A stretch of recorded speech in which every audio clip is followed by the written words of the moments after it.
V studiu gostimo predsednika nogometnega kluba Jadran Dekani Patrika Picigo, ki bo predstavil vizijo kluba in razkril pričakovanja za prihodnost. V tokratni oddaji Bravo nogomet smo se posvetili nogometnemu klubu Jadran Dekani, ki so bili gotovo najprijetnejše presenečenje jesenskega dela prvenstva. Ogledali pa si boste tudi vrhunce vseh tekem 22. kroga in za ostale tekme 19. kroga druge slovenske nogometne lige. Vaš gostitelj je Srečko Ferleš.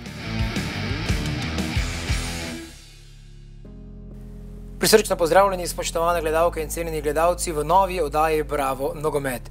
V drugi slovenski nogometni ligi so 3 klubi, ki prihajajo z Primorske. 2 sta povratnika, eden izmed njih pa je tudi nogometni klub Jadran Dekani in danes gostimo njihovega predsednika, gospoda Patrika Picigo. Dober dan. Dober dan.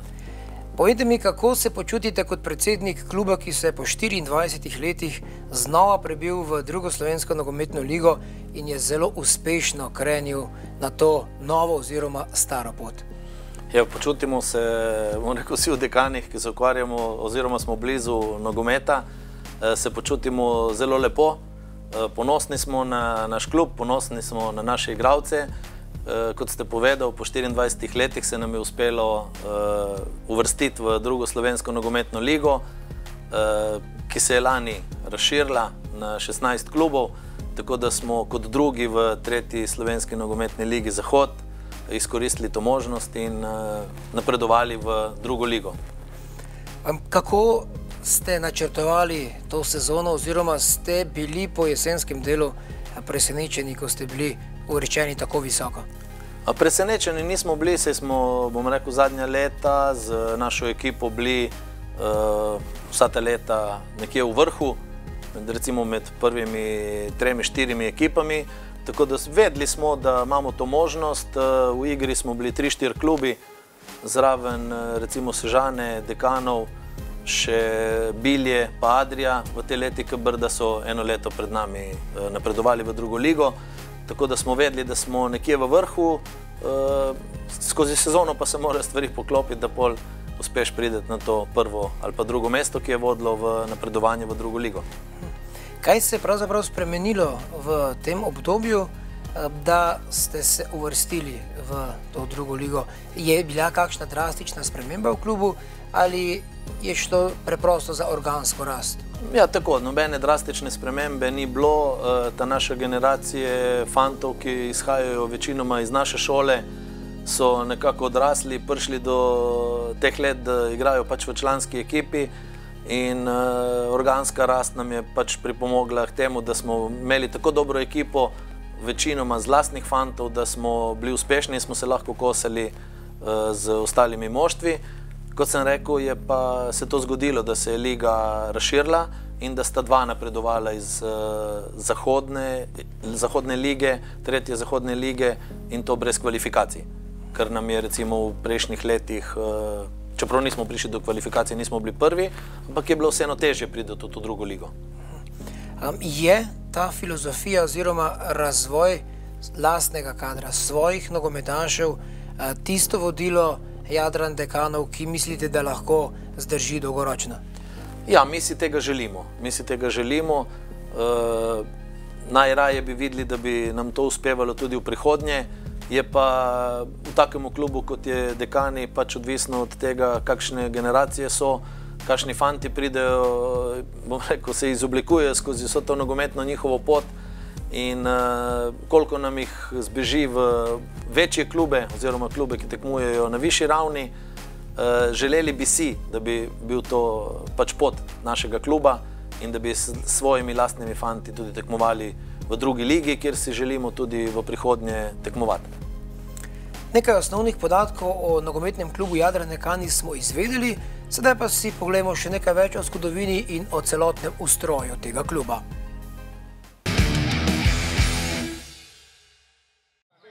Nogometaši Jadrana so jesenski del sezone zaznamovali z izjemnim nizom 11 zaporednih tekem brez poraza. Imamo mlado ekipo, katero moram jo pohvaliti. Že leta 2012 je bila ta ekipa prva. Obstali smo tudi v prvi slovenski ligi, kar je eni vasi, kot je Dekani, to zelo težko. Vemo, kako in na kakšen način mi treniramo. Fantje so pravi amaterji, delajo, študirajo in mislim, da jih je treba kar kapo nadal. Najboljši strelec ekipe je 23-letni Luka Stepančič.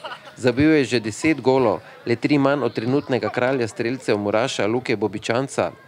Jaz pravim tako, če treniraš trdo in če vsak dan garaš, potem se ti to pozna in nam se to bristovalo. Ta ekipa je, moram reči, da je skupaj že 4-5 let in se poznamo, smo prava klapa, se poznamo že od samih začetkov in to se sigurno na igrišču tudi pozna. V igranosti, tudi če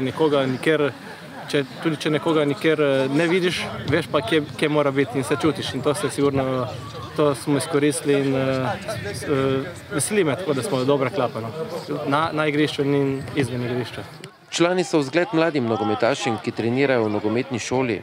Nogometna šola Jadran Dekani ima vse selekcije, torej celotna piramida, od najmlajših do mladincev. Nastopamo sicer v različnih tekmovanjih. V prvi slovenski ligi v 15 nastopajo dečki do 15. leta.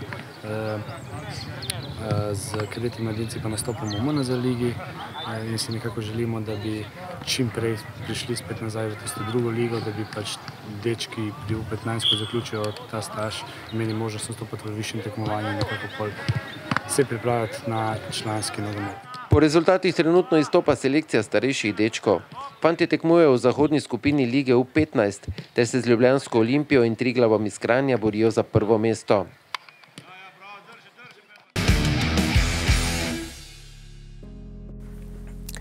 Gospod Piciga, koliko pomoči imate strani lokalnega okolja, glede na to, da vemo, da so Dekani del mestne občine Koper? Ja, pomoči imamo, bom rekel, v infrastrukturi. Vsa igrišča, ki se nahajajo v Dekanih, so v lasti mestne občine Koper, v upravljanju javnega zavoda za šport. Z njimi oni tudi upravljajo, jih usposabljajo, tako da to imamo, vse, kar rabimo, bom rekel tako, kot vsi bi si želeli mogoče tudi na tem še kakšen napredek, v smislu tribun, slečilnico pač obnavljamo, tako da se da vedno še boljše. Imamo pa vse, kar potrebujemo sigurno in vzdrževanje vseh teh objektov je, kar bom rekel, ni niti malo, tudi če to pogledamo v denarju, nam lokalna skupnost to omogoča in nam s tem strani pomaga. Sredstva tudi pridobivamo na javnemu razpisu za vsa društva, za pomoč društvom v mestni občini Koper, tako da tudi z tega naslova pač pridobimo nekaj sredstev vsako leto.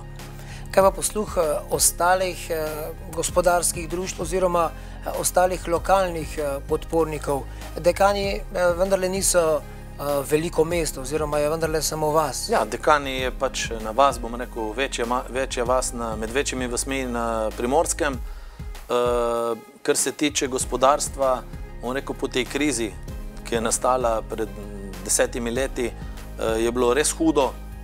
Moram reči, da se zdaj v zadnjih letih tudi gospodarstvo, pač ko je prišlo na svoje, ko so oni rešili svoje težave, imajo tudi več posluha. Moram tudi reči, edina večja tovarna, ki je v Dekanih, Lama oziroma sedanji Titus, nam pomaga. Tudi v lanskem letu, ko smo šli v drugo ligo, ker to je en višji rang tekmovanja, tudi finančno bolj zahtevno, so nam priskočili na pomoč in moram povedati tudi, da je nam lani tudi Luka Koper pomagala, pa podjetje Pejo, tako da, kar se tiče teh večjih sponzorstv in ostali sponzorji, mi nimamo, bom rekel, enega, da nam bi zagotovil polovico proračuna ali pa kaj takega, tako da imamo več manjših sponzorjev, ker smo jim izredno hvaležni, nekateri so z nami že 10-15 let, tako da se trudimo, ni lahko, ampak jaz bom rekel, zdaj v zadnjih letih lažje oziroma pridobimo ta sredstva, ki jih nujno potrebujemo za vzdrževanje oziroma za delovanje kluba. No, sedaj pa si pogledajmo vrhunce 22. kroga in sicer prvi del najzanimivejših tekem v drugi slovenski nogometni ligi.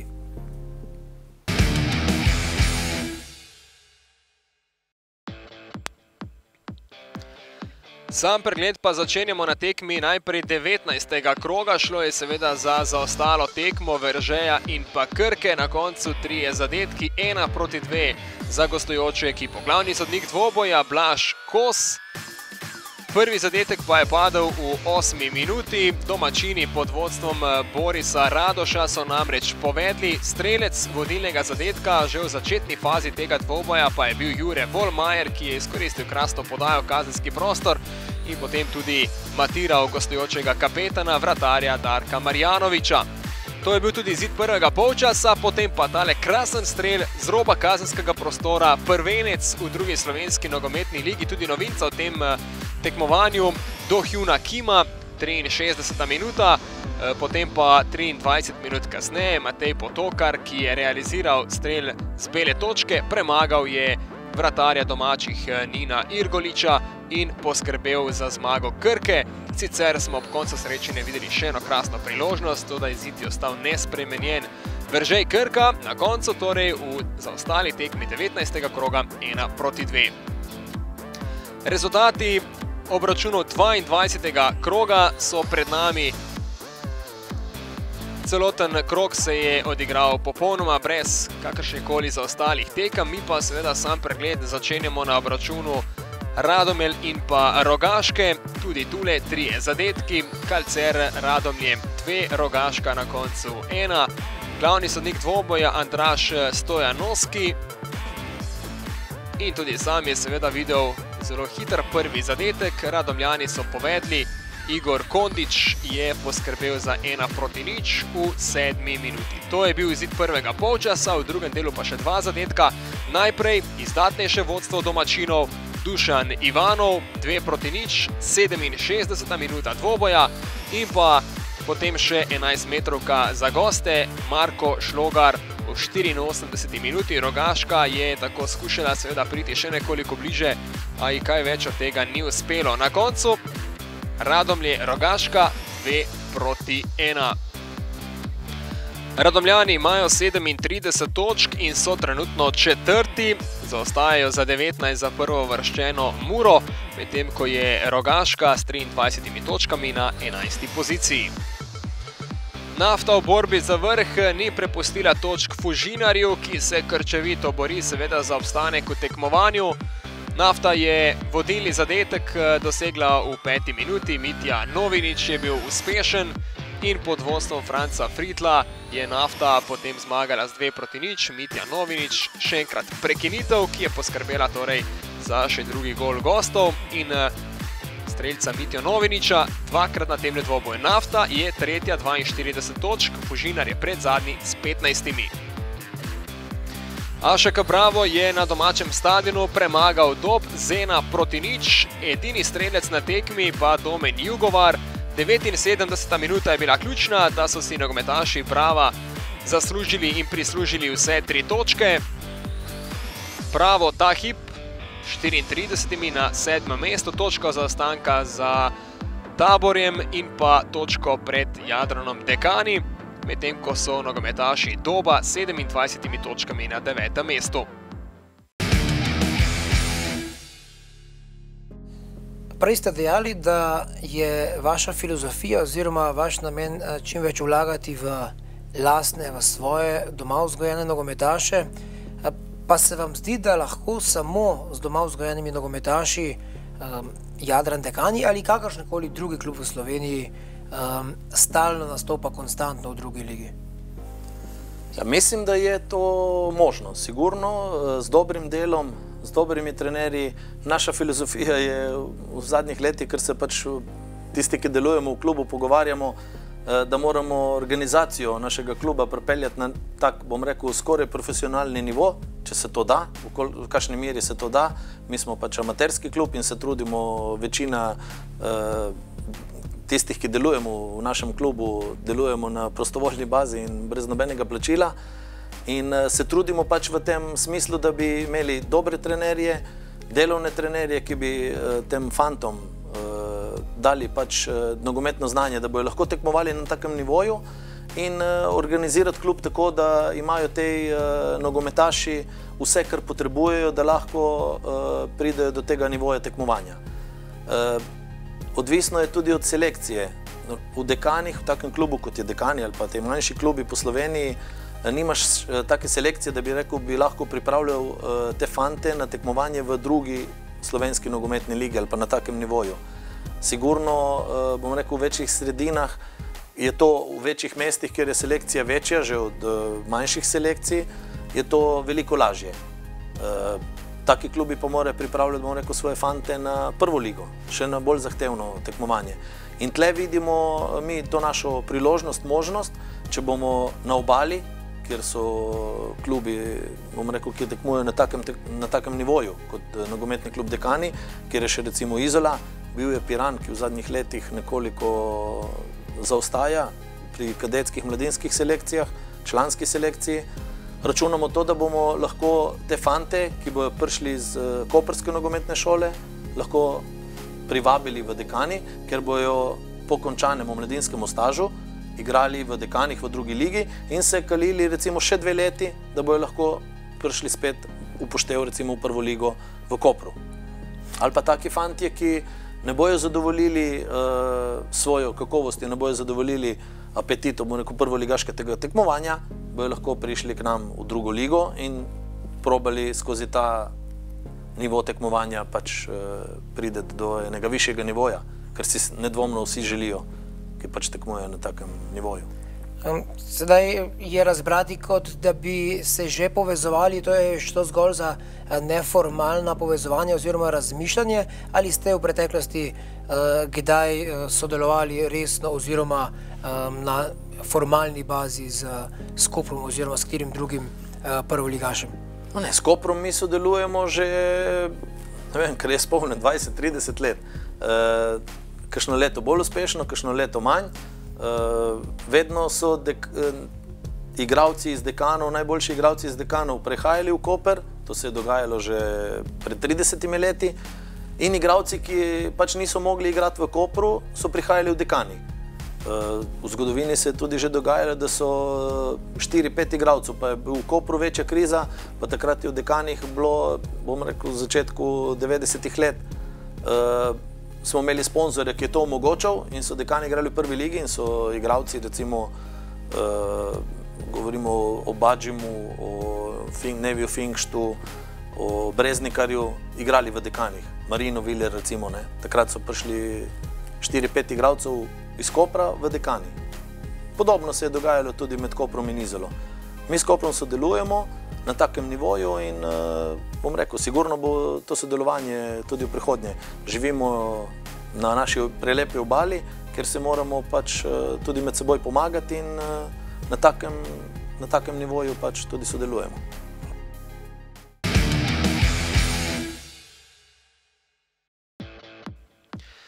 Največ zadetkov je padlo na dvoboju Mure in Brežic, absolutno pa Muraši, ki so bili v vlogi velikih favoritov, tokrat niso bili tako suvereni, kot se morda zdi na sami razpredelnici. Mura je namreč bila v zaostanku v 31. minuti, Kristjan Krajček je zabil za goste, domačini pa so potem 3 gole zabili v drugem polčasu. Najprej 1-1 v 57. minuti Amadej Maroša, eden izmed najboljših igralcev Mure v letošnji sezoni. Rok Sirk je poskrbel za 2-1 in za preobrat v 72. minuti. Toda, če je kdo takrat menil, da so se gostje že predali, se je močno motil. 3 minute kasneje je namreč Robert Drugovič poskrbel skorajda za šokanten rezultat na stadionu Mure na Fazaneriji. No, kljub vsemu so Muraši na koncu seveda odnesli vse 3 točke, kar je bilo zanje najpomembnejše. Matic Maroško, 85. minuta, 3-2 zmaga za Muro, ki drži prvo mesto, 56 točk, ima jih 9 več od Drave. Brežice pa so ta hip nekoliko niže in se lahko pohvalijo z 21 točkami na 13. mestu. Za presenečenje, vsaj kar se tiče višine zmage, pa je poskrbela Ilirija, ki je Dravo premagala na gostovanju s kar 4-0. Srečanje je sodil Aleksandar Matkovič, prvi zadetek je v drugi minuti dosegel Jaka Corn, potem pa je Luka Petek v 18. minuti malce nespretno posredoval, z avtogolom poskrbel za vodstvo Ilirije 0:2, gostje, torej Ljubljančani, se s tem niso zadovoljili. 66. minuta, Mustafa Nukić prvič in 88. minuta, Mustafa Nukić še drugič. Drava Ilirija 0:4. Drava ima 47 točk in je na drugem mestu, nogometaši Ilirije 24 točkami na 10. mestu. Pojdimo na primorski obračun. Tabor Brda, Tabor v vlogi favoritov, odprl srečanje absolutno bolje kot gostujoči nogometaši, z vodstvom Marko Bačanin, ki je ekipo okrepil v zimskem prestopnem roku v 25. minuti, potem pa 3. minuta drugega polčasa, Matija Kavčič 1:1.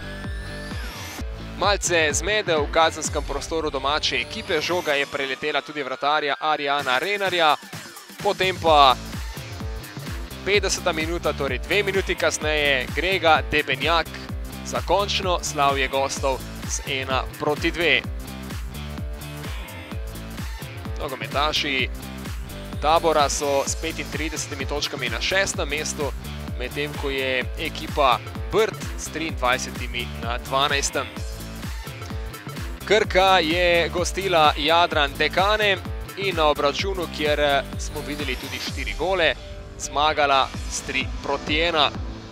Prvi gol na obračunu je dosegel Luka Kambič, 23. minuti, 57. pa izenačenje. Luka Stepančič za goste in torej za 1:1. Torej je bil vratar Darko Marjanović nemočen.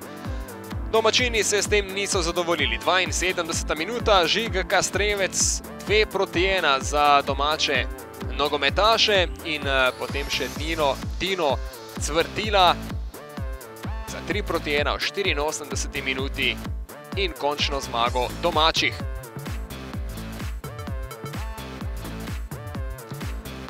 Krka je s temi 3 točkami prišla do 36 in je na 5. mestu, medtem ko so nogometaši Dekanov na 8. s 33 točkami. In še skok na obračun v Kranj. Kranj Veržej. En zadetek je bil seveda dovolj za to, da smo podelili vse 3 točke in te so si zaslužili nogometaši Veržeja. Edini strelec na tekmi pa že v prvem polčasu, Jure Volmajer, 21. minuti, 0:1.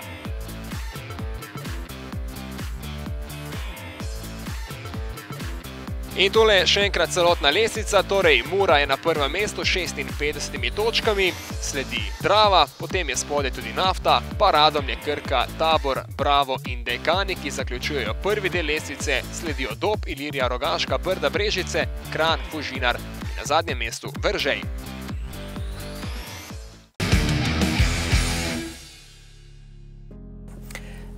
Dejali ste, da ste prišli sedaj iz 3. v 2. ligo. Ima v kratkoročni prihodnosti Jadran Dekani željo iti še korak više, še stopničko više? Ne, mi te želje v tem momentu sigurno je nimamo. Zavedamo se svoje kvalitete, svojih možnosti, niti infrastrukture. In dokler bo Koper normalno deloval oziroma ko bo spet tam, kjer mu je mesto, mi nimamo niti te želje, niti, bom rekel, ambicij, da bi igrali med 10 klubi v Sloveniji. Zavedamo se, da je ta možnost Dekani nimajo in mislim, da je prav, da so v prvi ligi slovenski tisti klubi, ki si to zaslužijo oziroma imajo infrastrukturo in imajo vse ostale pogoje, tudi finančne pogoje, ki so pač bistvenega pomena za člansko ekipo, da lahko tekmujejo na takem nivoju.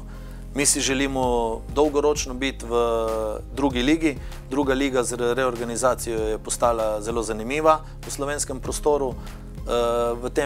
V tem rangu tekmovanja si želimo tekmovati in verjamemo, da bo tudi za mlade fante, ko bodo končali mladinski staž, to tekmovanje na takem nivoju zelo zanimivo in tle se vidimo.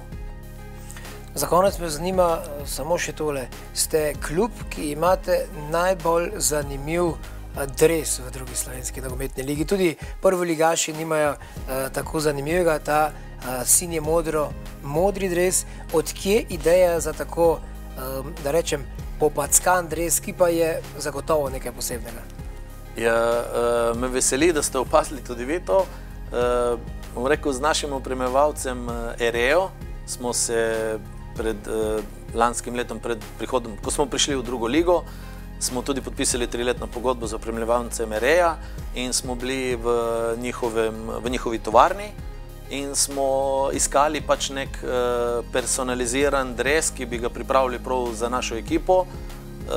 Imeli so pač več vzorcev, predlogov. Ta nam je bil en tak modern dres, nam je bil na prvi pogled zelo všeč. Pol smo malo še potipali okrog pri naših simpatizerjih in so bili vsi nad tem navdušeni. Tako da smo se pol odločili za ta tip dresa, bom rekel tak modern, ne vsakdanji in personaliziran, takega, da ga pač imamo samo mi v našem klubu. Bili smo tudi, bom rekel, pri eni spletnem ocenjevalcu teh dresov, proglašeni po njihovi pač oceni, proglašeni za najlepši dres za sezono 2017-2018. Ravno tako smo zdaj pridobili še nov dres za gostovanja, ki je povezan z našim letošnjim jubilejem, ki praznujemo 80 let kluba. Nogometni klub Dekani, Jadran Dekani se tudi v zadnjem letu, ko tekmujemo v drugi ligi, je bolj, tega smo si sicer že davno želeli, ampak nam je letos spet uspelo, da smo se bolj povezali z vasjo Dekani, z našimi navijači, tako da smo na hrbtni strani tega dresa in na hlačkah tudi v ozadju gravirali grb vasi Dekani, tako da je ta dres tudi, bom rekel, nekaj posebnega in zelo zanimiv. Nam tudi všeč. Gospod Patrik Piciga, želim vam, da se povezujete z lokalnim okoljem še boljše naslednjih 80 let. Za danes pa hvala lepa, da ste se oglasili pri nas in da ste si vzeli čas. Hvala lepa tudi vam za povabilo. Spoštovane gledalke in cenjeni gledalci, kot vedno v zaključku oddaje Bravo nogomet, pa si poglejmo še, kaj je novega na družabnih omrežjih. Mi pa se vidimo znova prihodnji teden z novo oddajo Bravo nogomet.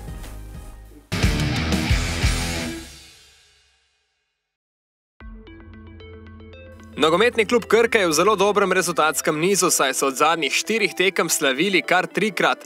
Na zadnje so še drugič v sezoni ugnali Jadran Dekane. Še uspešnejši je v tem obdobju trener Brt Tončič Žlogar, ki je na zadnjih 3 tekmah svojo ekipo 100% uspešen. Na primorskem derbiju so v Sežani presenetili Tabor. Na zelo zahtevni tekmi, tako zaradi izenačenosti nasprotnikov, kot tudi zaradi igralnih pogojev, pa je ekipa Ašeka Bravo dosegla 10. zmago v sezoni proti Dobu.